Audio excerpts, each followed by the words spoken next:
You are listening to the Navigating Adult ADHD podcast with your ADHD coach and expert, Zena. Hello, my friend. Welcome back to Navigating Adult ADHD, where today we are talking about a topic that is one I think you're going to really relate to, and that is sensory differences. So you know those days where your bra feels like a torture device, where someone's chewing sounds like a personal attack, where you're in the supermarket and the lights are just so intense you feel like they're trying to kill your soul, and suddenly you just can't think because your jeans are touching your hips in this weird way. Yeah, me too. So of course, today we're talking about it. My friend, we are talking about sensory differences and ADHD because for a lot of adults with ADHD, this stuff gets missed.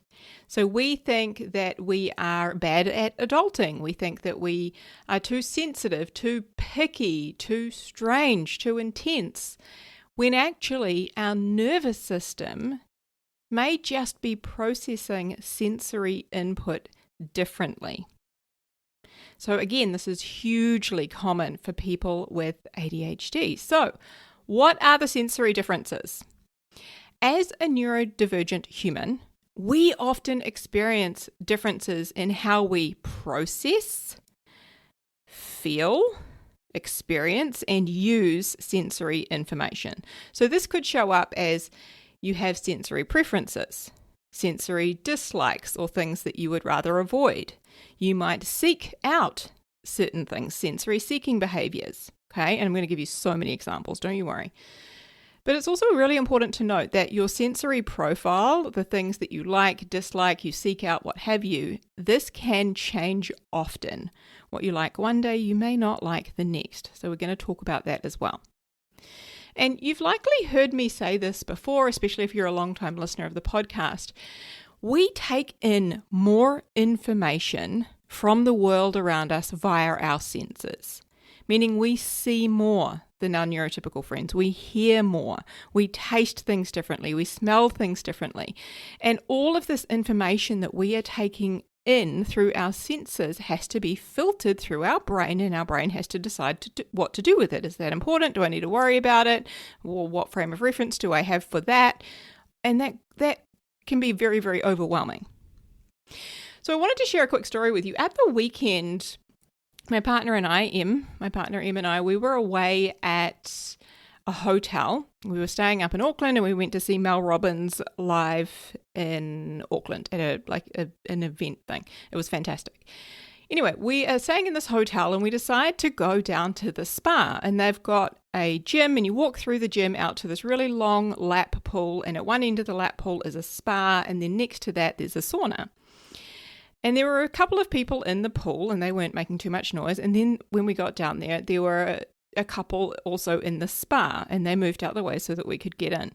And then you could hear all of this commotion coming from the sauna, which is right next to us. And there was this group of teenage girls, I think there were 7 of them, about 12 years old, having the time of their life, living it up in the sauna, coming and going, leaving the door open and all of the heat out. And we actually wanted to go in the sauna as well. We wanted to do the spa and the sauna. So anyway, it was about, I think 7 o'clock at night by this stage. And I am sitting in the spa and I'm doing the whole woo-sa, if you've ever watched Bad Boys. And I think is it Mike Lowry is it Mike? No, he gets his partner to massage his ears and he's like, woo-sa, trying to calm himself down. So I'm sitting in the sauna and I'm sitting in the spa and all I can hear are these teenage girls in the sauna, super loud and giggly and coming and going and running around. Then I can hear the couple behind us chattering away, and then one of them gets out and creates this wave effect. And I'm just I'm so bothered by it. And then the girls all get out the sauna and I'm like, fuck, that's it. Let's go in there and shut the door. So we jump out the spa, we go in the sauna and we're like, okay, barricade ourselves in here and keep them out. And then I'm sitting in the sauna and I can feel the sweat running down my face. And all I kept thinking, and then I actually started saying it to my partner, I was like, I'm done. I am done. I'm over it. I'm done. Now, here's the thing. This isn't just, I don't like loud noises, okay? This is what your brain notices. It's how intensely it notices it. It's how quickly you get overloaded. And then it's what your body does to try and cope, okay? So for adults with ADHD, these sensory differences that we experience, this can affect our mood, our focus, our ability to pay attention, our emotional regulation, okay? You might snap or lash out, which is really where I was about to go. It can also impact your sleep, your work capacity, your ability to get shit done. It can impact your socializing, your relationships, your relationship to food, the things that you can and can't eat or do and don't eat, exercise, and of course, burnout. So in this episode, we're going to dive deep into how and why it impacts all of those things, right? I'm going to break it down into the different types of sensory differences, and we're going to talk about what each of these look like. We're going to give you a whole bunch of like real life examples for adults with ADHD. And here's why this is so important, my friend, because when you understand this stuff, so much of your life starts to make way more sense. All right, so starting from the top, there are more senses than most people realize. And it wasn't until I got my ADHD diagnosis and like went down the rabbit hole of doing all of the research that I learned there's more than just the 5 classic senses. So, of course, we've got the touch or the tactile. We've got the hearing, which is also the auditory, okay? The third one is the smell. The fourth is your sight, what you see, the visual sense. And then the last one, the fifth one, is taste. So those are the classic 5 that we know about. But then, my friend, there are 3 more that matter here too. So one of these is called proprioceptive. So this is our body's awareness, or our bodily awareness, pressure, and where your body is in relation to objects around you, okay? Then we've got vestibular, which involves your movement, your balance, your ability to stay upright, stability. And then the third one, which you may have heard me talk about before on the podcast, because this is massive for us with ADHD, and that is interoception. And that is how your body reads and interprets and sends you your internal body signals, which is things like hunger, thirst, needing to go to the toilet, your temperature, and also when you're starting to get stressed before you explode, right? Sending you that information. Now, don't worry if you're like, whoa, hang on, what? We're going to go deep, don't worry. So again, once you understand all of this, once you understand and see these sensory differences in your life, a lot of things start to make a shit ton of sense, okay? So for me, it was like, oh, no wonder I've got random bruises from bumping into things. No wonder my friends and I always laugh about how clumsy I am. No wonder I trip over my own feet sometimes. No wonder I've always had this issue with overeating because my body isn't getting the message that I'm actually full until I'm like stuffed. It all makes so much more sense. And that's what I really, really want you to get from this episode, my friend. I don't want you to walk away thinking, holy shit, I'm a lot. But instead, I want you to leave thinking, wait, there is a reason for this? Because here's the thing, sometimes the problem isn't that you are dramatic or needy or, bad at adulting. Sometimes it's simply your nervous system has just been in a fist fight with its environment since you woke up this morning. All right? So let's break these down one by one, because sensory differences don't all look the same. And you might hear yourself in some of these and think, hang on, that makes so much sense. This explains my whole life. All right? So some of these things that I'm going to share with you, they're about things that we avoid. Some of them are about things that we seek out. And some of them are both, depending on the day, depending on our stress level, depending on hormones, on sleep, on whether life has been hitting us a little too hard lately. So you will no doubt have experienced having a jumper on that can feel really cozy one day and then like an absolute demon the next. So let's start with touch. So starting with the first sense, which is the touch or the tactile differences. This is all about how we experience touch, textures, fabric, temperature, pressure, and also physical contact. So for some of us, the touch thing can be a really huge deal. So this could look like you have to cut the tags out of your clothes. Being really, really fussy about fabrics. That's definitely one for me. I can't have anything that itches, and I really hate polyester shit now. It might be that you hate your socks sitting weird, or you can feel the pressure of them if they're too long and come too far up your leg, and it really bothers you. And it's not just, everybody gets a little bit annoyed by an itchy fabric every now and again. It hijacks your mind and you can't think about anything else and you can't focus. Maybe it's not being able to focus because your bra or your undies or your jeans just feel wrong today. It's being fine with touch when you're expecting it, but maybe hating unexpected touch. Being bothered by sticky hands or wet sleeves or damp clothes. It might be that you struggle with certain food textures too. I know a few people in my life hate seafood, especially things like mussels or squid, because of the texture. I also know somebody who doesn't eat vegetables, and again, it's the texture just freaks them out. They just can't do it. And for some ADHDers, there are also a lot of tactile things that we love. So soft blankets. I love soft blankets. Fluffy dressing gowns. There might be certain textures that feel calming. I know somebody who loves silk, and running silk through their hands really soothes them. Being wrapped up like a little burrito. Deep pressure. Maybe it's deep pressure massages or just really like hard, tight hugs. Might be warm baths. For me, it's a hot shower. Running your hands over something soft or repetitive. I know for me, sometimes I'll get my hair tie, which often sits around my wrist, and I will just run it through my fingers repeatedly, and that just feels really soothing for me. So when it comes to this first sense, this touch or tactile, it can kind of feel like your skin has its own opinions, and unfortunately it didn't really consult you, did it?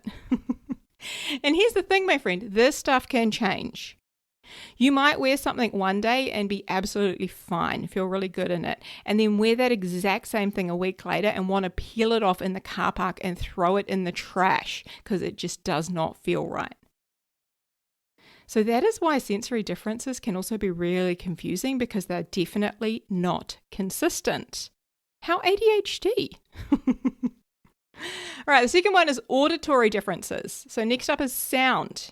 And again, this one is often a very big one for people with ADHD. So this could look like being unable to think or focus or concentrate when multiple people are talking. Feeling instantly irritated by chewing. Some days, and it's only some days, it's typically when my meds are wearing off, so we're talking around 6 o'clock in the evening onwards, when my partner's sitting next to me chewing his dinner. Oh my God, I want to hurt him. I really do. Right? So feeling instantly irritated by chewing, by sniffing, by tapping or humming or any sounds like that. I know for someone it is the checkout beeps. That might be you as well, the checkout beeps when they're scanning the items through the checkouts. Getting overwhelmed in cafes, malls, airports, open plan offices. I've heard from so many ADHDers who struggle in that open plan office environment with so many different noises coming at them. Could look like you struggle with background noise, any background noise when you are trying to focus. Being startled really easy by sudden sounds. Hi, that is me. Finding one repetitive noise just absolutely unbearable. And then there's the other side of it too. So you might listen to the same song on repeat 47 times. Yeah, I can so relate. That's definitely me too. You might love loud music when you choose it. Maybe you need music to focus and it's certain music. You might find certain sounds to be really, really soothing. So for some people that might be white noise or brown noise or rain sounds. Maybe you find noise cancelling headphones really, really good. really helps you to calm and soothe. Because it's not always just about the volume. It's often about the predictability, the ability to control those sounds. How many sounds are happening at once is often really big for us. And whether or not your brain can filter any of that out.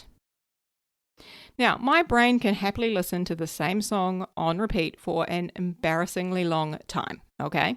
But again, when my partner's chewing near me, it can make me want to commit murder. And again, that makes sense when you understand that our brains often struggle to filter sensory input in the background. And we can become very hyper-focused on that one thing. That can be very distracting and take all of our attention. So let's next talk about the smell differences. So smell is one of those kind of sneaky ones that people don't always think about, but it can actually, again, have a pretty big impact. So this could look like being really bothered by perfumes or aftershaves. It could be that you get nauseous from strong smells. You maybe get distracted by smells that other people barely even notice. That's definitely me. Actually, funny story. Just this morning, I got up super early to go for a walk, and I come downstairs, and I'm like, oh my God. Like, who's being toilet downstairs? Everybody's asleep upstairs, and I swear I can smell somebody has not flushed a number 2, and it stinks. And I'm like, you've got to be kidding me. My partner's like, what smell? And it was crazy because there was nothing in there. There was no smell. Like, there was no reason for the smell to be there. And I'm like, I can smell it. But that, again, like totally hijacked me. It could also be that you walk into a room and you instantly feel off even before you realize it's the smell. You might be put off food because of the smell.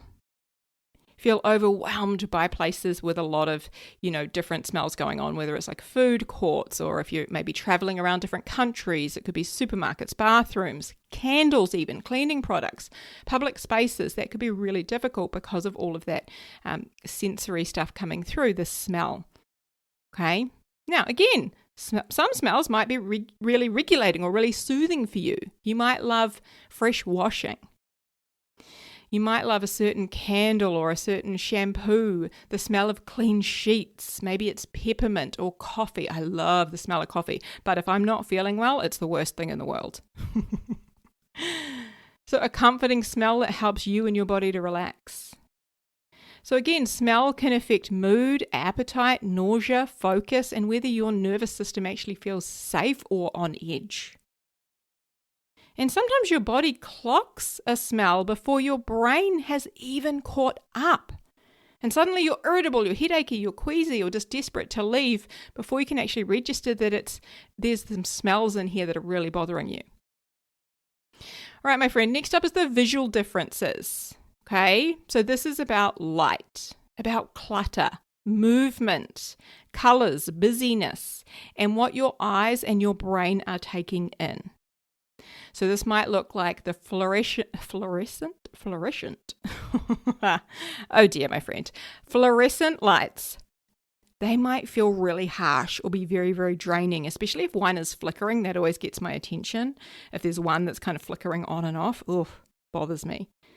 Bright lights might make you feel really tired, really fried. Visual clutter maybe makes it really hard for you to think. If you...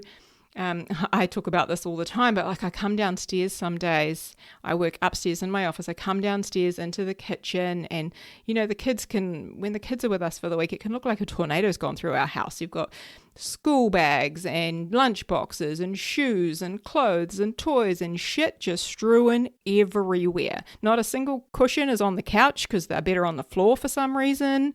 All of their dishes are still out on the bench because somehow their arms stopped working and they didn't end up in the dishwasher. And for me, that kind of clutter can be like, ugh, right? So again, that visual clutter might make it really hard for you to think, or it might make you really irritable, which it often does for me.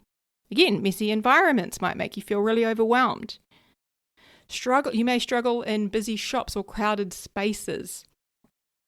You might find too much movement around you to be really, really distracting.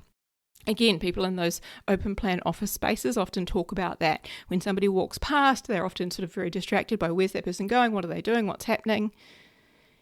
You might hate prolonged eye contact. Again, that visual difference when somebody's like staring at you for too long, especially when you're trying to think. I know for me, I will always look away because I do my best thinking when I look away, not when I'm trying to stare at your eyes.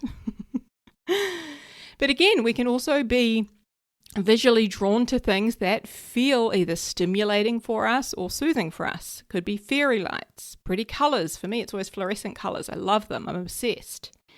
Could be certain movement, patterns, visually satisfying spaces. So I remember years ago, I think, where was it? was it Valencia? I don't know, Barcelona. Must be Barcelona, somewhere in Spain. I think it was Barcelona, and they've got this incredible water fountain that like dances to music and lights up with different colours. I know they've got something similar in Vegas, somewhere in Vegas.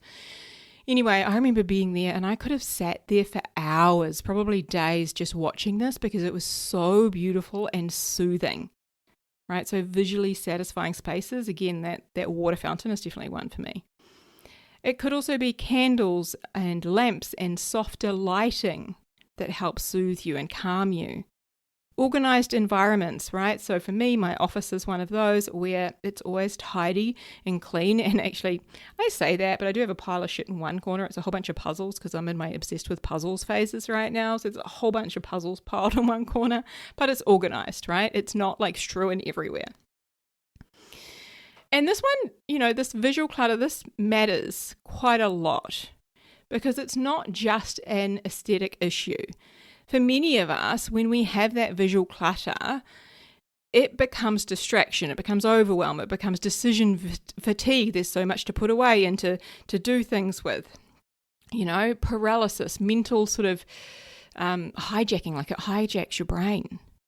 So sometimes that pile of stuff on the kitchen bench isn't just a pile on the bench. It's like 37 different tabs open in your brain and 15 different decisions that have to be made about all of that shit.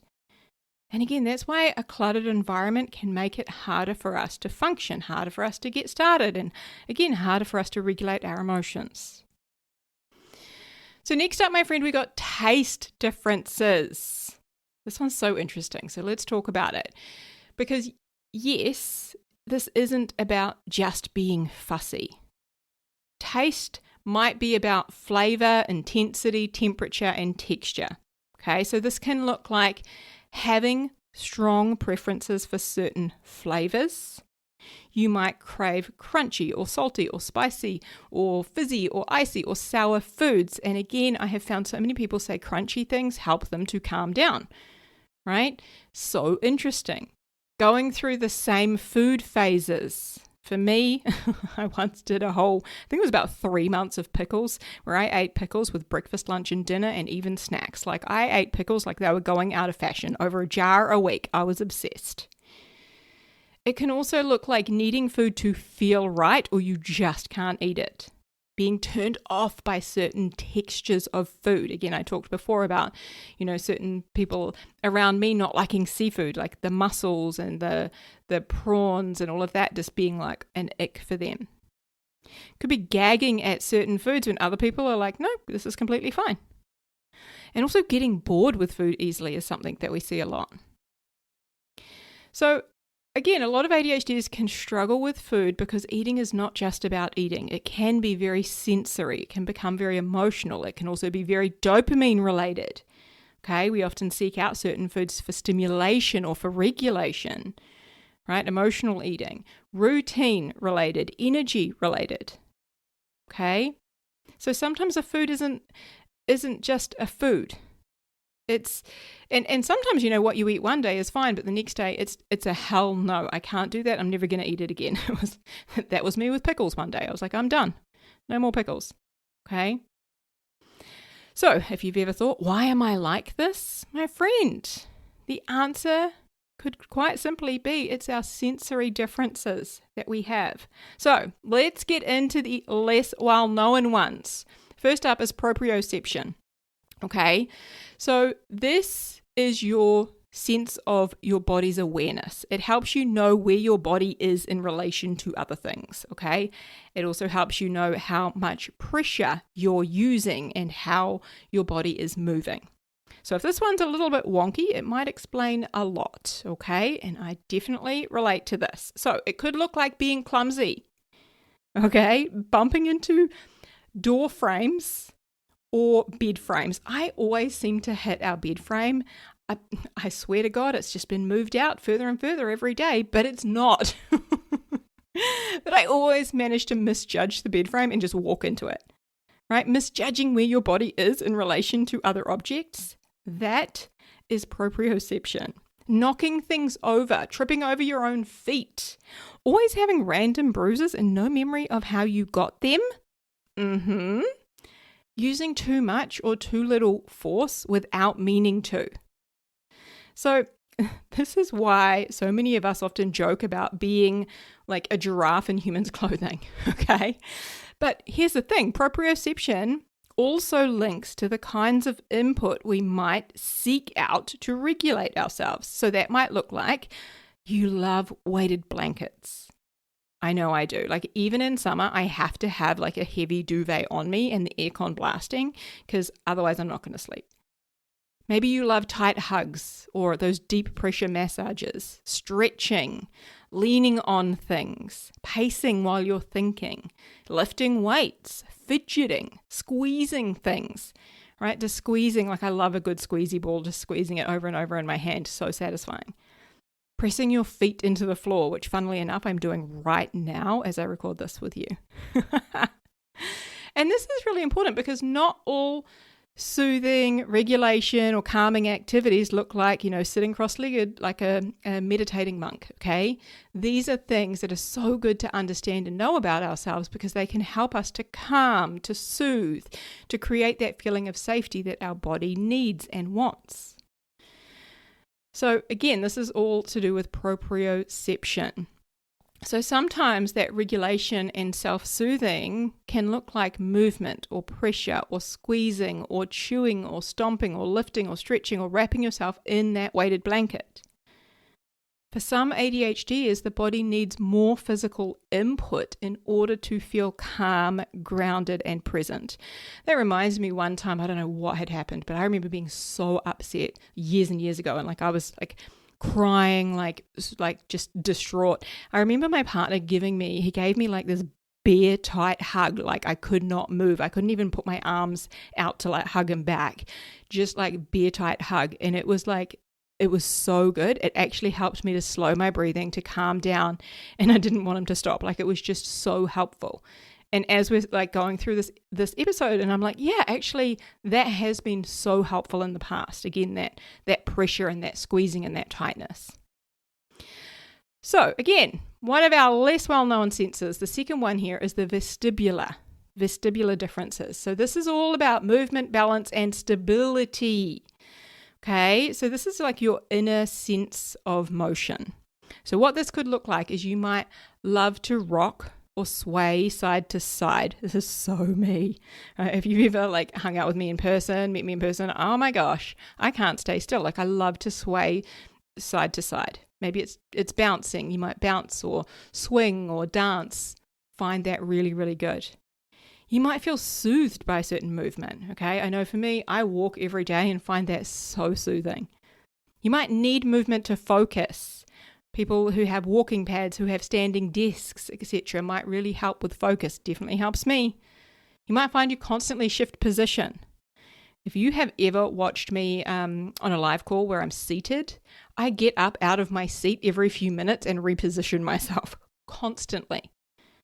You find that you fidget in chairs, pace while you're on the phone. Again, this can be to do with your vestibular differences, the sense. Now, it can also go the other way. Some ADHDers can struggle with motion sickness, feel dizzy really, really easily. Some may hate escalators. Maybe that's you. You hate escalators or boats or spinning rides or certain exercises. I don't mind escalators, but I'm not a fan of going on a boat or any spinning ride. I'm fucking out. Maybe you feel unsafe or unsettled when movement is sudden. You might lean on walls or furniture. Might find that more sort of stable.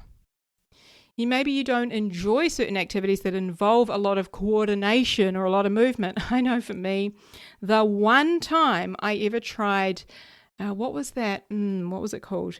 That dance class where Oh shit, I can't even think of the name. You're probably yelling it at me right now. It was a real popular dance class for women, and oh god, I can't even think what it's called. Anyway, I tried one of those. This was before hip hop. Like, I did a hip hop class once. It was a fucking joke. It was hilarious. Like, how uncoordinated and behind, and how I couldn't remember all the moves. Hilarious. But it was before that. There was something that came out before that. Maybe like 15 years ago. It was real popular. Anyway, I tried that, and I am so uncoordinated that everyone was going left, like shimmy, shimmy left, and I would shimmy, shimmy right and like whack into people.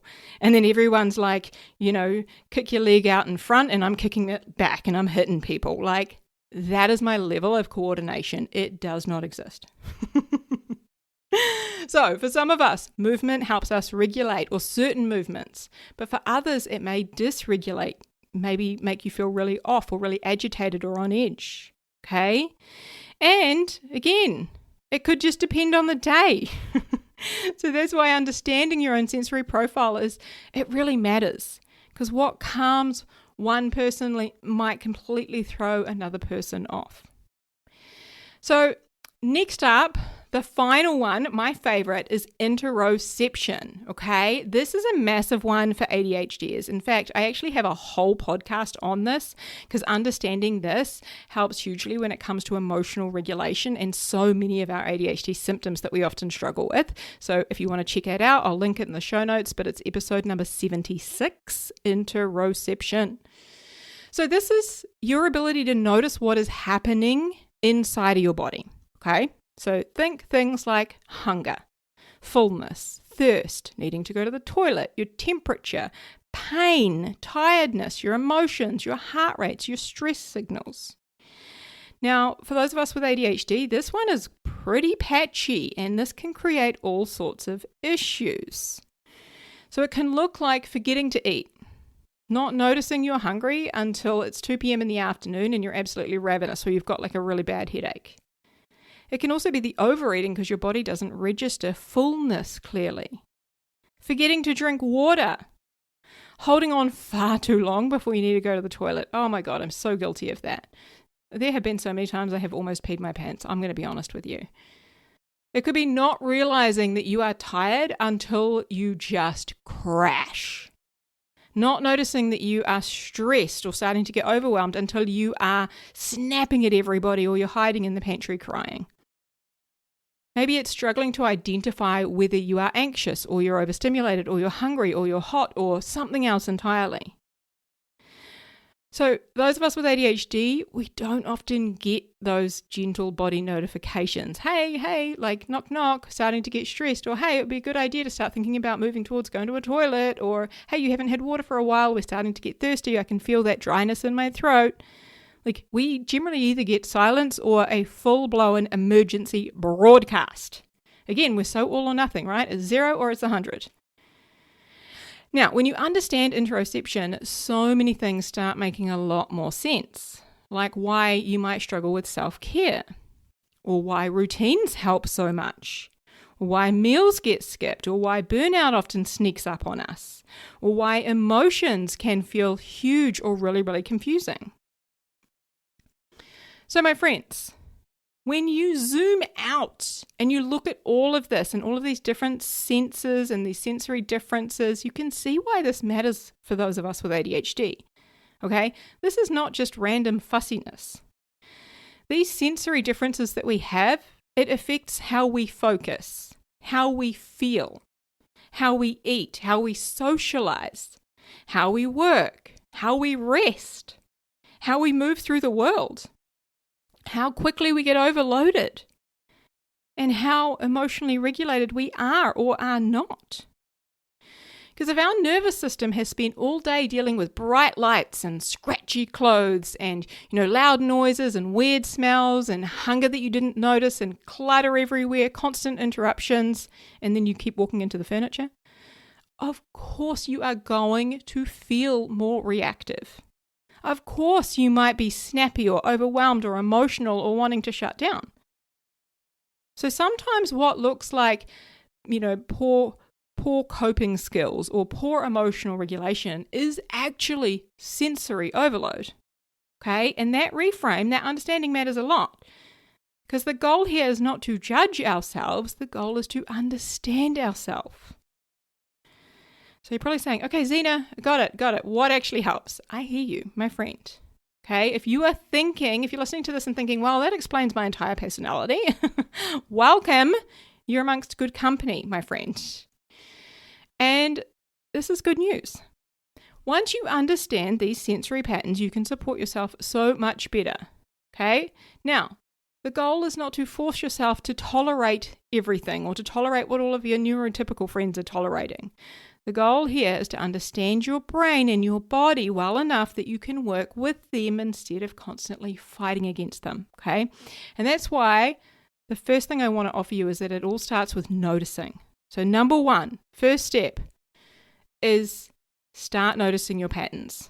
Okay, this is really, really simple. Start paying attention to what tends to drain you, to what tends to soothe or regulate you, and to what tends to tip you over the edge. Okay, here are some questions you might want to ask yourself. What sensory things do I constantly avoid? What sensory things do I seek out? I know for me, when I go to my therapist's office, I love to sit on the sofa and I will put a blanket. She has this fluffy pillow. I'll put a fluffy pillow on me. If she has a blanket, I might use that as well. And then I will grab she's got a whole bunch of sensory toys, and I'll grab a whole bunch of them and test them out and have my little stash ready to go. Again, that's what I seek out. What environments make you feel instantly tense or irritable? What makes you feel calmer or safer or more grounded? What gets harder when I'm tired, stressed, hormonal, burnt out, hungry or sick? Because often our sensory stuff gets louder when our system is already stretched or at capacity. Okay, so the bright lights that are mildly annoying on a good day can feel deeply offensive on a bad day. The same supermarket can go from manageable to absolutely hell no, get me out of here, depending on your capacity. Okay? Now, it does not mean you're being dramatic. It means that context matters. Okay? I'm going to say it again. Context matters, my friend. So a really helpful question to ask here is, what is happening in my environment right now that my nervous system might be reacting to? Okay? What is happening in my environment right now that my nervous system might be reacting to? Right? Because sometimes the issue isn't that you've suddenly just become unreasonable. Sometimes the lights are too bright, the room is too loud, your clothes just feel wrong, you're hungry, and your brain has just declared war. It's over. Okay? So again, number one is start to notice those patterns. Number two, learn your early warning signs. A lot of us don't realize that we're getting overloaded until we're already halfway to a meltdown, until we're, shutting down, spiraling, the tears, we're disappearing into a dark room. So it really helps to learn your early warning signs, which might be you start getting snappy. That's definitely me. I start getting irritable and snappy, feeling restless, wanting everyone to stop talking, struggling to think clearly. Feeling suddenly really, really tired. Clenching your jaw. That's one that I've noticed I do a little bit too. Feeling hot. Maybe you feel like your skin's crawling, like you want to rip your clothes off.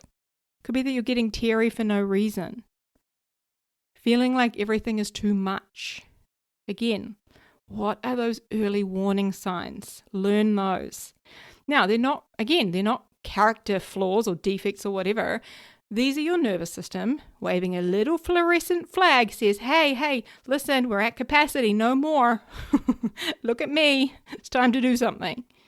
Right? And the earlier you spot it, the easier it is to support yourself before that shit escalates. Okay?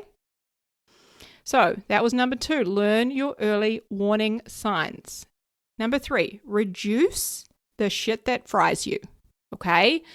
Once you start to notice your patterns, and those early warning signs, the next step is to ask, what can I reduce, remove, or soften? Okay, because support is not always about doing more. Sometimes it's about exposing yourself to less sensory shit in the first place, which might look like using noise-cancelling headphones, Or wearing loop earplugs in loud places, those tiny little earplugs that slip in that you barely even notice. Okay. I was actually playing a game with my partner. We're like obsessed with bananagrams right now. So we were playing bananagrams with downstairs the other day, and the kids were watching a movie on TV. And my partner's like, come downstairs, we'll do it like with the kids, etc. And they didn't want to join in. They wanted to watch their movie, which was fine. But for me, I was just so overstimulated by all of the noise and them niggling at one another and etc. And he gave me his noise cancelling headphones, and he's got some like, I don't know, $300-$400 fancy ass pair, right? And I've got some like budget Kmart ones or something. Anyway, I put his ones on and he pushed the noise cancelling button, and I was like, oh my God, this is heaven. I can still hear you talk, but I can't hear all of that background shit. Seriously, it was a game changer. I was like, I'm going to invest in some of those because that was next level. Okay? So again, this is how we can reduce, soften, remove those things that fry us. It might look like turning off the overhead lights and using lamps instead. Wearing sunglasses. I do that even when it might be considered rude, like if you're at a cafe with someone and it's really bright, they're on. Right? Switching to softer or less irritating clothing. Removing the tags. Keeping your home visually calmer in spaces that matter the most. Okay, so for me, like that's my office and my area of the bedroom. I can keep that shit like visually clutter free. Right? So having those areas that you're able to do that. I appreciate, like, we're not going to be able to do that in the whole house most of the time. I mean, maybe you're a ninja. I certainly can't. It might look like avoiding strong perfumes or fragranted products, limiting layered background noises. You might need to ask for some accommodations at work. Use the meeting rooms, the boardrooms, those sorts of things. Giving yourself permission to leave overstimulating places sooner instead of just trying to stick it out. Okay? And I think that this is really important to say. You don't need to earn comfort. Okay? You don't need to prove that you can tolerate sensory misery before you are allowed to support yourself. All right? If the bright light is bothering you, dim it. If the bra is evil, take it off, change it. If the cafe is too loud, leave. If the supermarket at peak hour ruins your life, go at a quieter time or order online, okay? This is not weakness, my friend. This is wisdom with better lighting, okay? So, number 4, add in what regulates you. This one, so important, okay? So the other side of this is asking, what sensory input actually helps me to feel calmer, to feel more grounded or more focused? Okay, because many of us, we don't just have sensory aversions, we also have sensory needs. And when we meet those needs on purpose, life gets easier. It gets better, my friend. So this could look like weighted blankets, fidget items, music, repetitive playlists, crunchy snacks, hot showers, cold drinks, movement, pacing, stretching, lifting heavy shit. Soft blankets, comfy clothes, dim lighting. Maybe it's candles or familiar smells or sitting in silence or even having brown noise or white noise. For me, I love some 8D music. Maybe it's rocking, swaying, bouncing. So this is where it helps to get really, really curious. What helps your body feel more settled? What helps your brain to focus? What helps you come back to yourself? Because not all regulation looks like green juices and meditation, okay? Sometimes regulation might look like, stomping around your kitchen wearing your comfy clothes, eating something crunchy, listening to the same song on repeat. Anything that helps you to soothe, to calm, it all counts, my friend. Number 5 is build in sensory recovery to your day, okay? So one of the biggest mistakes that a lot of us make is only trying to recover after we've hit the wall, after shit's hit the fan, okay? But sensory support works much better when it becomes something that's just sort of sprinkled regularly into your day, not when you're hanging on by a thread. And trust me, you don't need more time for this. Let me show you how. So rather than waiting until you're completely overloaded, I invite you to ask, how can I give my nervous system just a little moment of recovery, a little sprinkle of goodness throughout the day? So again, this could look like when you get home from work, you sit in silence in your car for 5 minutes before you go in the house. Fuck, I love that one. Sometimes I'll get home from an appointment. I'll just sit in the driveway for a few minutes before I go in the house. So good. Maybe it's taking a screen break. So at lunchtime, you actually get outside for air and see the daylight rather than staring at a screen, even if it's just a couple of minutes. Right? Stepping outside for air can be really helpful. Having a low sensory moment after work. Okay, so putting your devices away, sitting outside, sticking your feet in the grass, putting on comfy clothes as soon as you get home. That one, like before you do anything else, that is so me. Dimming lights in the evening. Having, a quiet morning before all of your inputs. For me, it's like getting up in the morning and going for a walk before I do anything else. That's a little moment of recovery throughout my day. Right? Taking headphones or having loop earplugs in your bag. I always have earplugs in my bag. Not loop, I've got to admit, got to invest in some of those. Right? It might also look like planning some decompression time, some like recharge time after you've socialized. Man, I do that one. After I go to an event, after I've done any socializing, I build that shit into my calendar of my day. Okay? So I want you to think of this like giving your nervous system little snack-sized resets instead of waiting until shit is hitting the fan and you're falling apart.